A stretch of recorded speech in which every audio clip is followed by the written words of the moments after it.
What's up, guys? Subzero here, back for another VOD review. First things first, Merry Christmas to all who celebrate. I was trying to think of something festive I could do, and then I found that Lo-Fi Harris Heller Stream Beats has a very lo-fi Christmas, so that's what we'll be playing for today. So we at least we got something festive for you guys, and we also have a really cool VOD review for today. This is Nanande here on the SEA server, and look at this graph. I mean, you just have to look. You just have to look.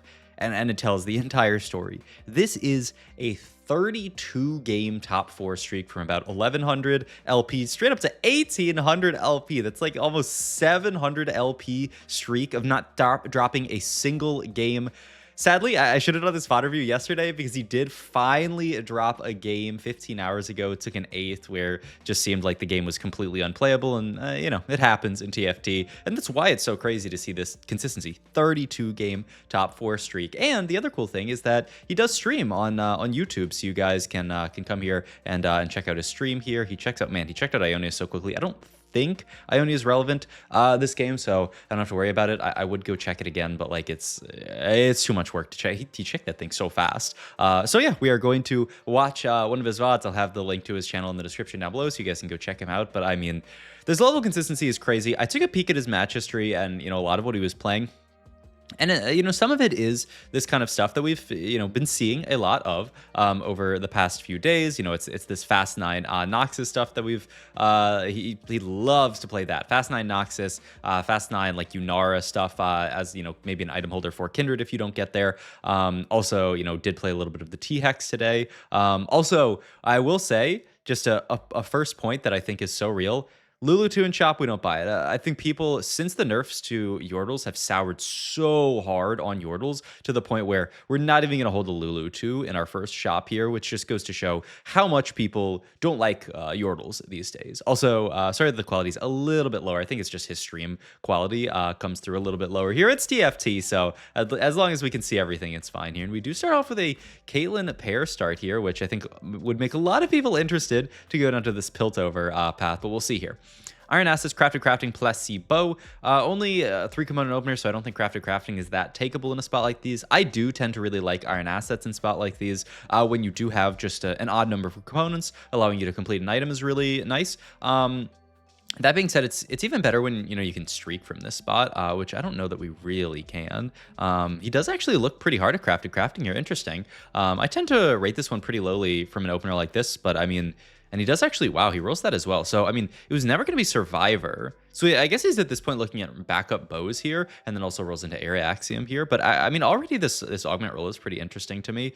He likes Crafting the best of the 3 that he saw there, holds this, which I think I do probably underrate this augment a little bit. And honestly, the comp that he might be thinking towards, of playing towards, which we'll talk about, I do think Crafting plays into quite nicely, but then he sees backup bows and actually rolls it here. Backup bows, I mean, really nice for any kind of, you know, AD, bow-based comp, and there's so many AD bow-based comps these days, especially with the other one that he's thinking about playing about, which we'll talk about. He also does the Air Axiom here, which I think is another option that, you know, I don't consider that highly because it locks you into a hex, but he actually likes here. So, I mean, already from this augment pick, I feel like I get a lot of info, you know, makes me think a lot about, you know, how I'm playing out this early game, but you can see he does have that priority there onto, and wow, look at that. That's such a funny little team planner here, but he just team planners out. I mean, I think the idea here is that if we do have to roll here for maybe a Bard, he's throwing units in that he might want to hold, right? Because if he does, you know, if he does want to play the Piltover T-Hex stuff, you know, he obviously want to hold this stuff. You can also hold random Bilgewater stuff here, and then you can also hold this kind of stuff into Ionia / Demacia, which, just to spoiler a bit, is a comp that Nanande likes a lot. He really likes playing Demacia. It's funny, we did the VOD review a few days ago of Wajan Iverson playing Demacia. More of like it's almost like he just kind of like slowly walked into the Demacia comp, not something that, you know, it seemed to me like Wajan was like really angling towards, but, you know, he just kind of ended up in. Nanande, I feel like, really angles for it in so many scenarios.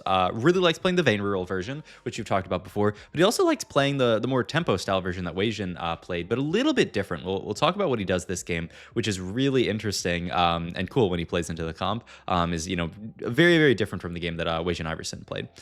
So we do take our first loss here. Big decision point. It is 2-3. Are we in a dish soap type world? Do we want to roll here? We do pick up a Loris here, and yep, he is going to roll here for his Bard, and also does pick up a Vayne here, which is huge. Going to roll 3 out of 4 here. Picks this up. Also, wow. I mean, actually, the cool thing about Bard is there's so many decisions to be made here. He actually does have a lot of decisions to be made here because he does also find Loris pair, right? And so, like, if you are thinking of playing towards this like Caitlyn type comp, you could consider holding on to stuff like this Loris pair here, playing towards that. But he actually uses this shop to give him the direction to just sell everything. I think this actually makes a lot of sense. You can only hold so much stuff, right? I mean, you can only hold, if you want to be holding onto like this Demacia type opener, which he really, really likes, along with the Loris here, you can't be holding on to everything else. He could hold on to Loris pair here over stuff like the Alawis, but it's interesting. He wants to hold on to Alawis here, just saying that, I'm not actually going to make Loris 2 in this spot. And I'm not even really going to play Loris here because of the fact that, we need to field the Bard on this board as well. So that is his early Bard roll. Honestly, it's kind of cool that Bard opens up the ability to roll early, because usually you aren't rolling early, and it just adds so many decisions to be made to the game here, because he had to pick, am I playing this comp? Am I playing towards Demacia? He loves Demacia, and you can see the second we have this Vayne, the second we have this Bard, we just full team planner out an entire Demacia board, and this also shows why he really, really had prio on looking at the bow augment earlier, right? He was very open to taking the bow augment because he wants to keep the option of playing Demacia open, and Vayne's one of these bow style units. We do pick up Xinjiao 2 here, which is going to really make our early game good, especially with that Sunfire Slam that he took off Carousel. So now our early game is getting kind of crazy here. But yeah, you could see the second I think that he saw that Vayne, he was like, I'm locked into this comp. Now, here's the other interesting part, is obviously we've talked about Demacia before from a Lux perspective, Demacia before from a Vayne reroll perspective. Nanande, he loves to play Vayne reroll, and I was looking through his VOD. He definitely has a Vayne reroll game that he played, in this stream, maybe multiple actually. He is very, very happy to play Vayne reroll when he gets the spot for it, but you don't always have the spot for it, right? We saw someone in this lobby actually has a Demacia emblem, so it's going to be quite awkward for us to actually, reroll for Vayne as well in this, especially if they're playing Vayne reroll as well. I mean, it's just impossible to play contested Vayne reroll. Any kind of contested 3-cost reroll is essentially impossible. So you have to have other kind of shoot-offs that you can play, other game plans that you can play from this, and Nanande does one of them this game, which I think is really, really cool. Rotating to levels, like, what is this? Did he ping?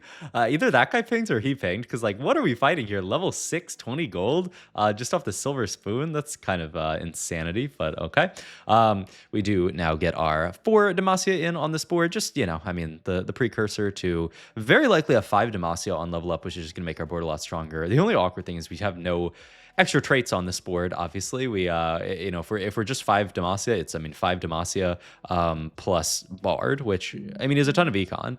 Do pick up the Loris here, so we can at least fit him on the board for now, and just chill on this board. One of the reasons I want to VOD review this game is, to go on such a streak like this, 32 game top 4 streak, you have to be very good at playing out spots like this where this is just an okay spot. It's honestly not that great of a spot. We were no win streak this game. Pretty poor because of the fact that we had to roll for Bard, and the fact that our board's relatively expensive. We have a 3-cost in here in Vayne. We have a 2-star 2-cost on here, which is really where a lot of our gold is going.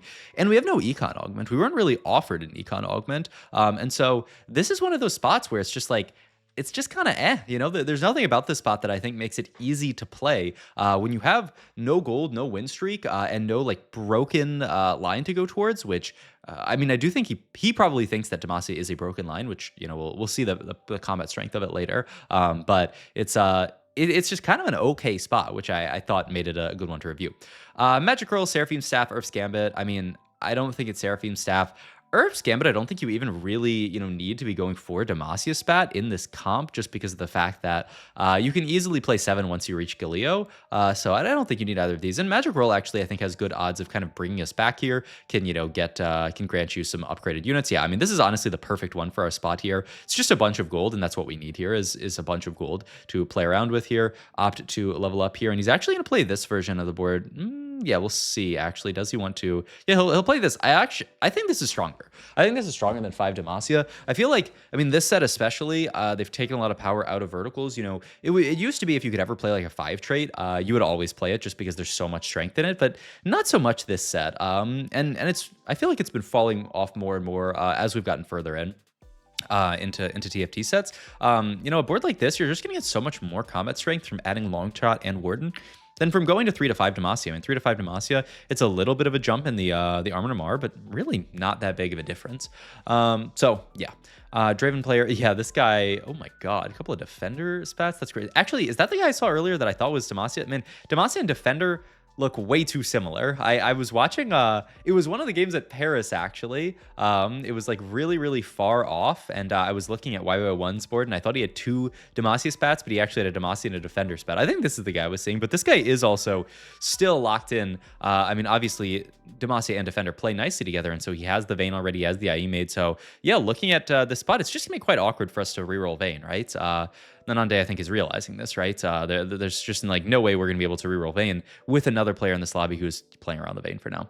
I'd really like a damage item here. I would think the bow seems really juicy. Yeah, now I don't know if you can really slam GS. That would obviously be the slam here, but I don't think you can really afford to make that slam here. I think the level up's pretty easy, might as well. And yeah, Vi is fantastic and on this board, Defender and Pilts over here, and we get the Electoral Overload that we took earlier, which, as we've talked about, is becoming most people's just favorite upgrade that you can take from Pilts over. I mean, it's never bad. I do think if you don't actually end up playing towards T-Hex, I kind of do still like... I mean, it depends on the comp, right? I actually do think in Demacia, like on this board, Blast Shields is probably better than Electrical Overload, but you kind of usually have to choose early the Electrical Overload, and if you're playing towards the T-Hex, it's really, really nice. So, yeah.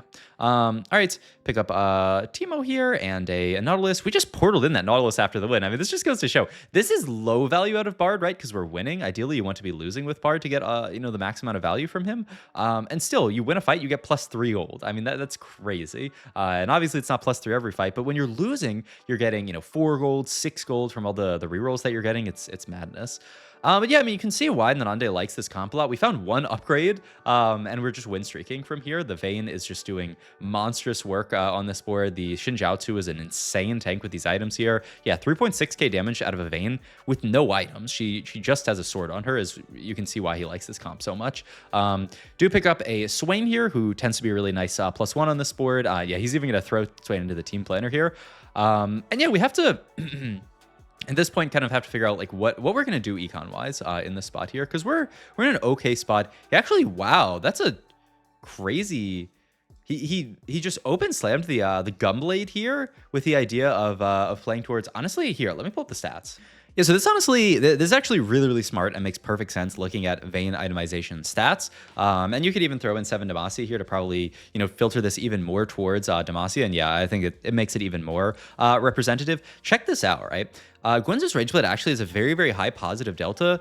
Gunblade is a very negative delta, and this doesn't mean that you never build Gwynsu's Rageblade in this comp. You can see a lot of very successful builds with Gwynsu's, but look at a build like this. Kraken Gunblade here, like her most performant, highly built build here, -0.23, whereas, if you throw something like a Gwynsu's in there, it actually gets a little bit worse, and it makes perfect sense, right? One, Kraken just tends to be priority on auto attack based carries like this. You just kind of need the bow, your first bow, to go towards Kraken. And the other thing that I think is really smart is Hextech Gunblade. I mean, it's a perfect item for an Armor Namar based comp like this. Demacia provides all of your units Armor Namar. And so Hextech Gunblade has fantastic synergy. When your frontline is a bunch of Armor Namar, healing them up goes even further. So it makes perfect sense for your first rod in this comp to actually go towards Gunblade. Instead of Gwynsu, skip the Gwynsu, go for Kraken, and then go for kind of like a Gunblade Kraken. And then, you can finish Gwynsu after that. You can go IE, you can go another Kraken, you can go Darken Blade, DB, all this kind of stuff. So really nice, really smart slam here, actually, just immediately. It surprised me because you often see, your first bow going towards something like Winsu. But in this case, I think this actually makes perfect sense here. So really smart stuff here. Also scouting the lobby once again. See that Vayne guide. This guy's also Yunara too. My God. Yeah, just I mean, double econ augment, I guess. And so he went level 8 really quick, and has to make it to 9, honestly, just because he is double econ. But I mean, I don't think he'll have any issues making it there with Yunara too that quickly. All right, well, we take a Bard loss here, so not a bad loss, but a Bard loss, which is not a bad loss. So that's not too bad at all here. Last augment coming up here. Para 4's reinforcement jeweled Lotus 1. The comp that we're going to play towards, I don't think you can actually take Para 4's, which is quite sad because you can play Lux plus Garen, but very often on this board, Nanande is fitting Kaisa as well, which we'll talk about when we kind of get there. But I mean, I think she's a fantastic addition to the board. So then, that's 3. Then you can't play Para 4's.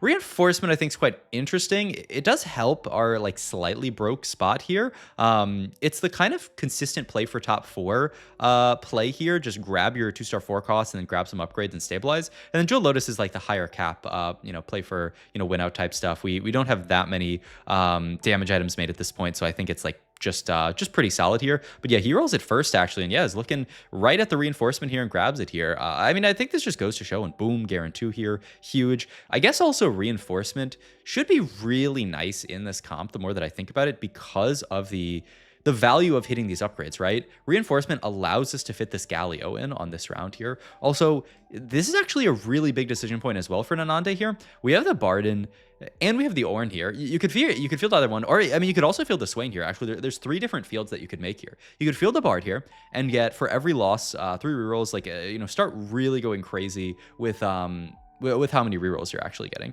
You can fit the Ornn in here, start farming towards an artifact, or you could even fit the Swain in here and just play for top 4, play for consistent, play for wins. I mean, answer the question in your mind here, but I think the answer is Ornn, and Nanande does end up playing the Ornn here. I do think, if you think about even, best case scenario, 12 rolls here for 4 losses, which ideally we're winning some fights with Bard, is not really equivalent to an artifact. I mean, 24 gold.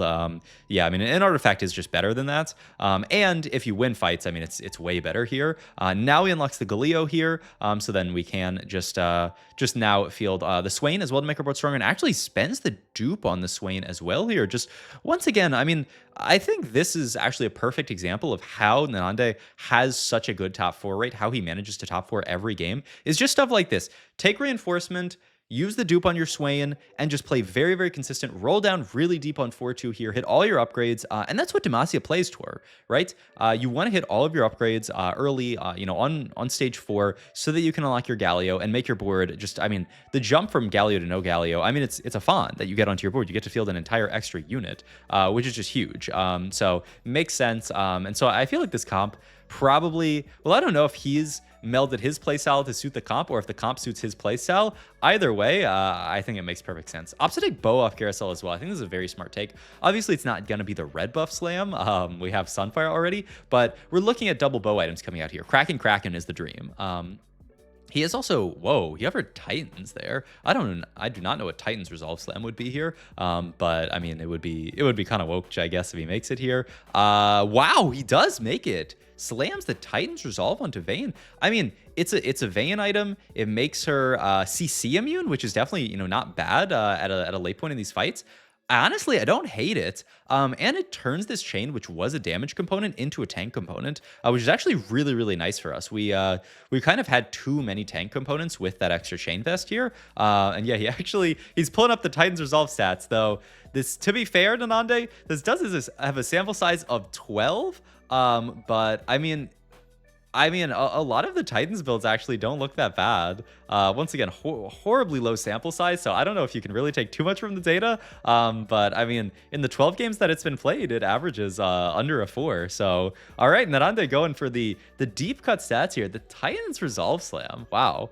I mean, I really don't hate it. We've seen in the past, actually, Titans Resolve being good on, auto attack based units, right? Like this, right? I mean, it's a lot like Kraken.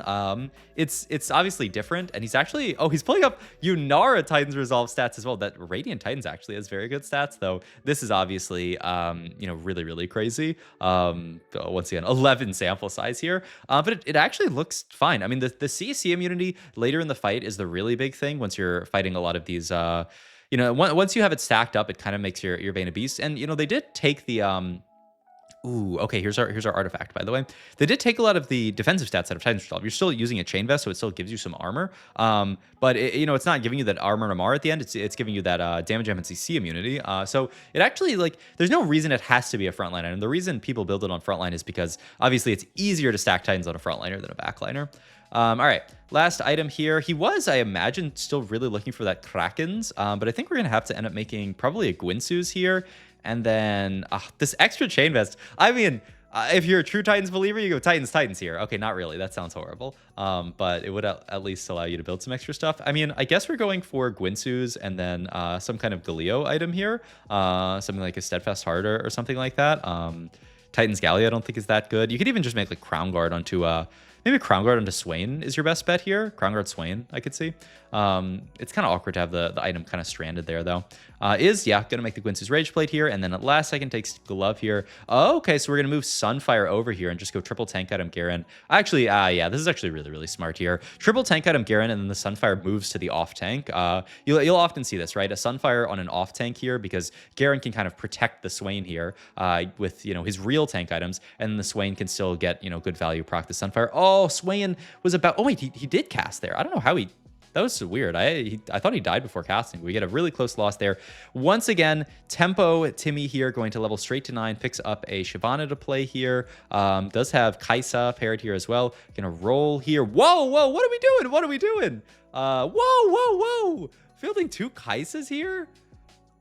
I mean, I don't know what to say about that round. We just dropped a Shyvana, sold it to play a Kaisa. I mean, he really wants that Kaisa too, I guess. But that is a wild play here to sell Shyvana here. I mean, this fight is so close. Okay, I'm pretty sure this fight was Shyvana dip. I think that's just straight up a mistake, I will say. You know, I call him like I see him. I want to default to the player I'm watching is always correct, but that's crazy. I mean, we have to field... I mean, it is a Kaisa too, so I mean, that's a nice upgrade. But we have to field 8 out of 9 here. Yeah, I think we could have played it a little bit less crazy with this. But here is where I think Nanande makes a really interesting play, and I mean, it's a really cool play.